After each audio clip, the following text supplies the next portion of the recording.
Запретные продукты Древней Руси. Некоторые продукты могли стоить жизни, а привычные сегодня блюда долгое время считались дьявольскими и ядовитыми. Телятина. Телятина с хреном, запеченные ребра, телятина с грибами – уже одни названия вызывают слюнотечение, однако долгое время такие явства были недоступны для наших предков.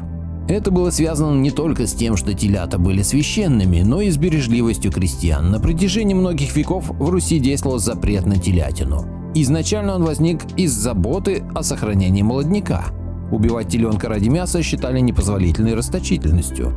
Со временем этот обычай стал традицией и приобрел мистический характер. Иностранцы, такие как Жак Маржарет, отмечали: в России не едят телят и считали это странным. Только в конце XVIII века под давлением чуждого нам христианства телятина вошла в меню знати, а позже и более скромных людей. Приучили, так сказать, есть мертвечину. Табак. Табак появился в России в XVI-XVII веках, завезенный английскими купцами и солдатами. Изначально его восприняли с подозрением, а при Михаиле Федоровиче Романове начались гонения. Заметьте, все беды на Руси были от Романовых.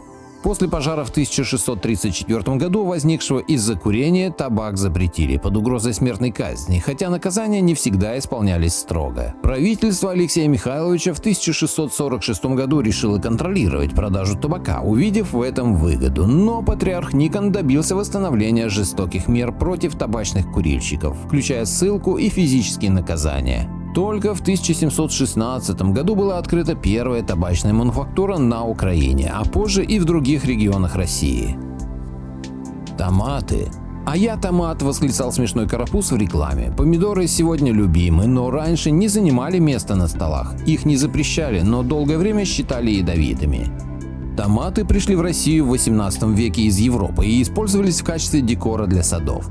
Позже они стали символом любви среди дворян, а также получили признание за свои целебные свойства. Только в конце XVIII – начале XIX века их приписали к съедобным культурам, а широкое распространение началось после Второй мировой войны. Кофе. Кофе подвергался запретам в разных странах как дьявольское зелье. В России его не только не запрещали, но и активно популяризировали. Петр I, вернувшись из Голландии, привез много плохих привычек. Издал указ о подаче кофе на ассамблеях. Однако русский народ предпочитал свои национальные напитки. Считалось, что кофе дан дьяволом, и даже были поговорки на эту тему.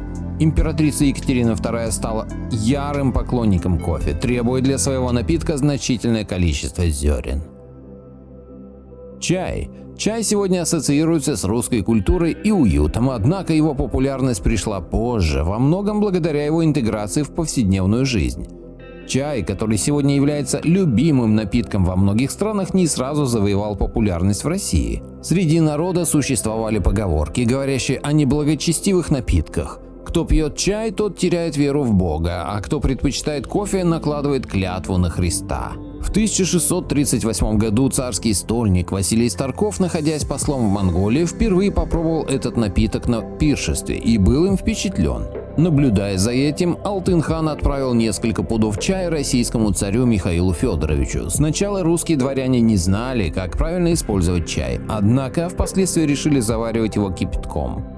И он быстро стал одним из самых желанных угощений на царском столе. Для крестьян же экзотическая заварка оставалась недоступной, пили чай только по особым случаям. Поэтому стало популярным выражение «побаловаться чайком». Многие бедняки не имели понятия, как правильно заваривать этот напиток. В связи с этим Василий Жуковский создал забавные стихи. «Раз прислал мне барин чаю и велел его сварить, а я отроду не знаю, как же этот чай варить. Взял тогда, налил водички, всыпал чай я весь в горшок и приправил луку, перцу да петрушки корешок. Разлил варево по плошкам, хорошенько размешал, остудил его немножко, на господский стол подал. Гости с барином плевались, сам он аж озверел и, отправив на конюшню, меня выпороть велел. Долго думал, удивлялся, чем же мог не угодить, но потом-то догадался, что забыл я посолить». Картофель. Картофель, который впоследствии народ назовет вторым хлебом, в России не был запрещен, но его популяризация шла медленно и сложно. Этот корнеплод в страну был ввезен только в начале 18 века, благодаря Петру I, который привез в Россию много всякой гадости и был большим поклонником экзотической кухни. Увидев блюдо из картофеля в Голландии, он распорядился привезти в Россию мешок клубней для их посадки и разведения. На русской земле культура прижилась неплохо, однако крестьяне испытывали опасения перед новым растением и часто отказывались его сажать. Кроме того, вначале часто происходили случаи отравлений, которые случались из-за неправильного употребления корнеплода. Крестьяне ели ягоды, напоминающие миниатюрные помидоры, которые являются несъедобными и даже ядовитыми. Название также не вызывало симпатии. Крестьяне узнали, что слово «картофель» происходит от немецкого «Kraft-Teufel», что переводится как «сила дьявола». Существует забавная легенда о том, как Петр способствовал популяризации картофеля. Он велел засадить поля этим растением и установить охрану, чтобы воры, которые манил этот запретный плод, не могли унести урожай домой. Конина. Употребление конины человеком началось много тысяч лет назад. В далекие времена дикие лошади становились добычей первобытных охотников, а затем их приручили как источник пищи. В первом веке нашей эры христианская церковь продолжала придерживаться ветхозаветного запрета на употребление лошадиного мяса. Долгое время во всем мире конина не использовалась в еде, так как лошади имели высокую хозяйственную ценность.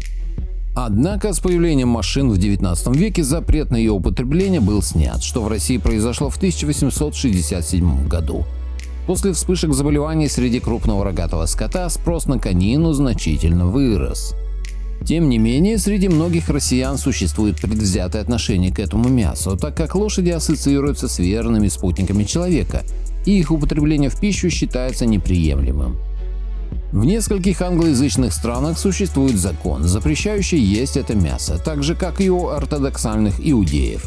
Кстати, среди европейцев бытовал миф о низком вкусе конины, возникший из-за того, что во время отступления из Москвы солдаты Наполеона были вынуждены употреблять в пищу павших лошадей, используя вместо приправ порох, что вызывало массовые отравления. Благодарю всех, кто подписался на мой канал и смотрит мои видео. Ссылка на статью в описании. Поделитесь моим видео в соцсетях с родными, друзьями и знакомыми.